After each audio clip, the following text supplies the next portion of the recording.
Maha suci-Mu ya Allah, Tuhan yang telah menjalankan hamba-Mu yang dikasihi di suatu malam sunyi dan sepi. Dari Masjidil Haram ke Masjidil Aqsa diberkati, ke langit tinggi menerima salat dari Ilahi, ke langit tinggi menerima salat dari Ilahi. Ditemani malaikat Jibril yang setia, menunggang burung kenderaan dari syurga. Jauh berjalan melihat ragam manusia, fenomena umat disaksi berbagai rupa.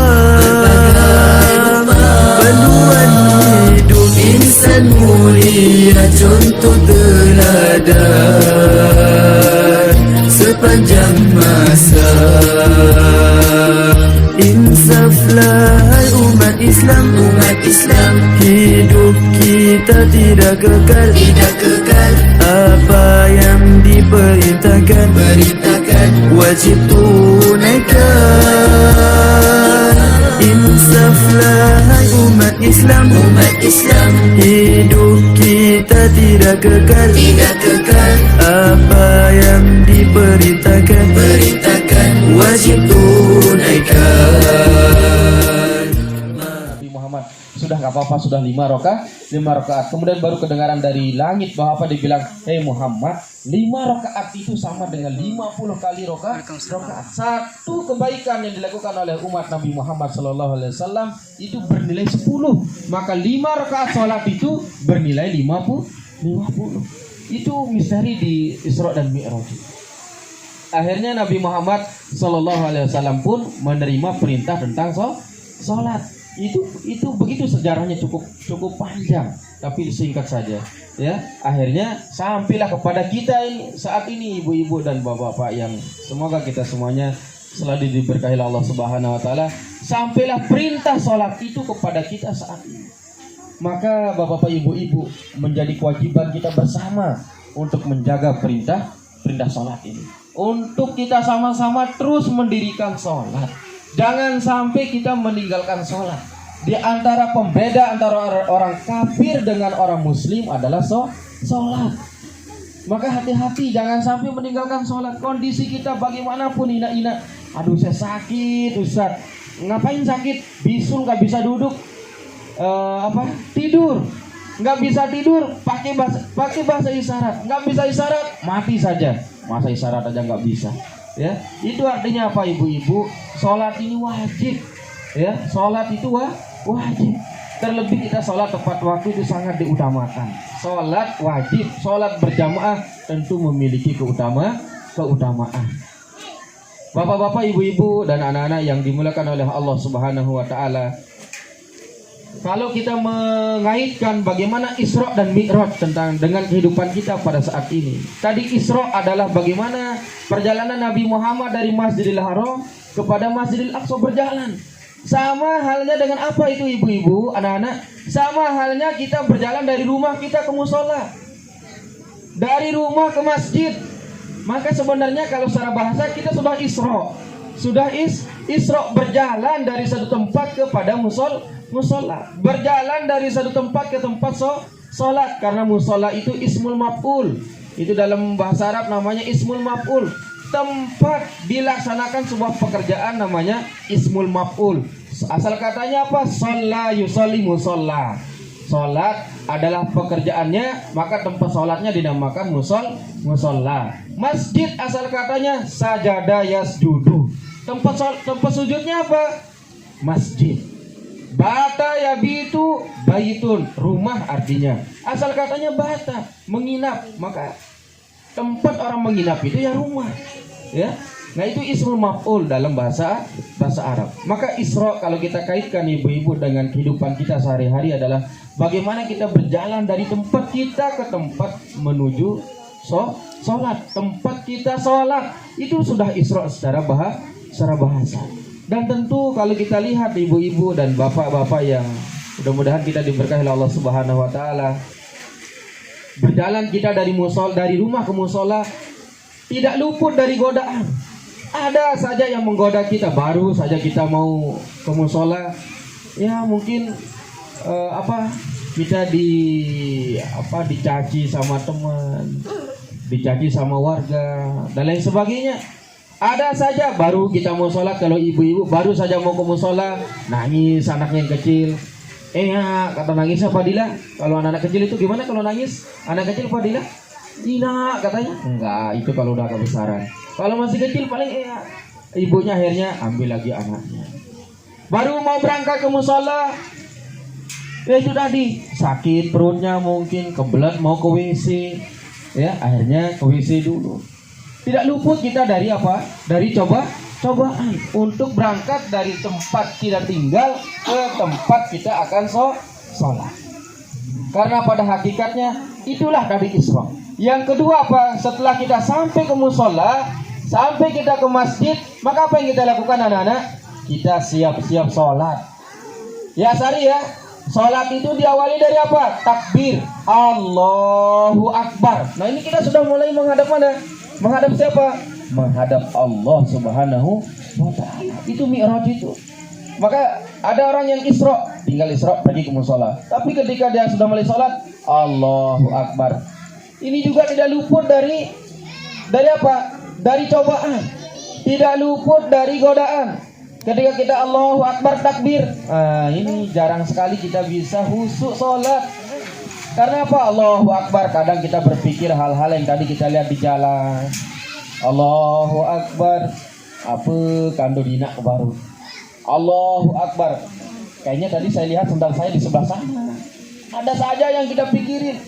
Allahu Akbar. Lupa. Baru tambah bebek golek kandang. Lupa. Itu akhirnya yang kepikiran, bagaimana nanti kalau udah hilang, bagaimana nanti kalau diambil orang, bagaimana kalau dia lari. Akhirnya nggak sadar dia sudah posisi apa? Assalamualaikum. Baru dia sadar, astagfirullah, saya sedang sholat. Maka ketika kita Isra sudah dapat godaan. Terlebih ketika kita sudah mulai mi'raj, menghadap kepada Allah Subhanahu wa ta'ala. Ketika kita mau khusyuk sholat, ternyata tidak mudah. Ada saja kemudian yang menggoda kita. Ada saja bisikan-bisikan dari syaitan. Ada saja, dan itu merupakan tugas dari syaitan. Karena iblis ya sebagai rekan dari syaitan itu sudah berjanji bagaimana kita ini tidak lagi menyembah Allah Subhanahu wa ta'ala. Bagaimana kita kalaupun menyembah, ya jangan sampai dia takwa banget.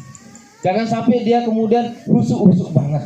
Dia bolehlah sholat, bolehlah dia wudu, ya, bolehlah dia menggunakan menutup aurat. Tapi ketika dia melaksanakan sholat, jangan sampai dia khusyuk. Akhirnya apa? Kayak tadi itu menghayal. Kapan sadarnya? Ketika salam, Assalamualaikum. Ada lagi beberapa golongan orang, Allahu Akbar. Apa yang dilakukan? Wah, baru sejulannya baru ngebah. Anti wah kamar. Tunggu iqomah. Qomatlah dia muazin itu. Allahu Akbar. Asyhadu an la ilaha illallah. Baru kamar. Di mana rakaat pertama? Baru rakaat pertama lewat. Belum rakaat kedua. Baru rakaat kedua. Belum rakaat ketiga. Akhirnya selesai sholat. Ada golongan orang-orang yang meremehkan sholat dan itu diancam oleh Allah Subhanahu wa ta'ala. Orang-orang yang meremehkan sholat. Bahkan diancam juga orang-orang yang apa? Lalai dengan sholatnya, tidak memperhatikan sholatnya. Apa yang lalai itu? Contohnya bagaimana? Nanti sudah saya sholat, sekarang asar. Asar kan panjang waktunya, ya. Akhirnya apa? Habislah waktu asar itu. Maka kemudian baru dia sholat. Sudah di luar waktu sholat. Itu buat apa sholat? Ya. Ini yang sering terjadi di kita ini anak-anak adalah maghrib selawat panjang banget, ya. Bahkan dia tahu waktu maghrib itu pendek, langsung saja iqomah azan, kemudian sholat 2 rakaat boleh saja, tapi itu pun harus kehati-hatian. Ya wudu, kemudian iqomah. Jangan berselawat panjang-panjang karena berkaitan dengan waktu sholat. Buat apa kita sholat kalau di luar waktu sholat? Maka dampaknya adalah sholat kita tidak diterima oleh Allah Subhanahu wa ta'ala. Termasuk lalai kita dengan sholat kita. Yang termasuk lalai lagi adalah apa? Tidak memperhatikan wudunya. Anak-anak yang soleh dan solihah tidak memperhatikan wudunya. Wudunya sembarangan. Kita sudah diajarkan oleh para ulama kita di dalam kitab fikih, ya, bagaimana kita mengusap muka kita. Paling akhir itu adalah usap muka di sampai sampai penghujung tumbuhnya rambut. Tapi kan kita kadang-kadang karena bedak kita sudah nampel berapa mili, jadi malas gitu ya. Apalagi kalau udah mau asar itu mau pergi nyongkolah. Aduh, bares kau sembayangan ibu kayak udah dong pupuran nih sih mahal pupur Wardah itu sekali diginikan nampel, subhanallah, ina itu ya, malah sudah tahu diri, mohon maaf, tahu diri sudah wayu-wayunya taubat, masih aja begitu merah-merah. Boleh, namanya saja itu kecantikan, tapi jangan sampai itu menghalangi kita untuk mengerjakan ketaatan kepada Allah Subhanahu wa ta'ala. Hei anak-anak yang soleh dan soleh, kita yakin kalau ibu-ibu dan bapak insya Allah wudunya benar. Niki anak-anak yang wudunya sembarangan, cuci tangan minimal sampai mana? Atas siku. Ini cepat-cepat. Nih ya, Saudari, tolong anak-anak juga diperhatikan. Ya, wudunya harus sempurna. Ya, kakinya. Ya, bagaimana mana yang harus wajib dibasuh, mana yang sunnah. Ya, kalau airnya sedikit yang wajib saja. Tapi di Batu Samban ini alhamdulillah sumur musola tidak pernah kering. Ya, maka kerjakanlah wajib dan sunnah. Tapi kalau sedikit airnya yang wajib saja. Kalau nggak ada air Ustaz bagaimana? Nggak ada, kita cari ke sana nggak ada, cari ke sana nggak ada. Sedangkan waktu sholat sudah hampir habis, tayamum. Bagaimana tayamumnya? Itu tayamum itu bahkan lebih mudah. Tinggal ambil debu, tapi jangan ambil tanah. Ini tanah nih. Apalagi kalau tanah dekat kandang sapi misalnya, ini tanah begini, udah bau sapi nanti. Cukup debu tipis, basuh muka, basuh tangan saja, nggak perlu kumur. Ya, Ustaz Elmi, kalau tayamum jangan kumur ya, pakai debu kumur. Apalagi kemudian masukkan ke dalam hidung, keseruk keserak nanti. Bukannya tambah sehat tapi tambah hancur. Dari Masjidil Haram ke Masjidil Aqsa diberkati, ke langit tinggi menerima salat dari Ilahi, ke langit tinggi menerima salat dari Ilahi, ditemani malaikat Jibril yang setia menunggang burung kenderaan dari syurga. Jauh berjalan melihat ragam manusia, fenomena umat disaksi berbagai rupa.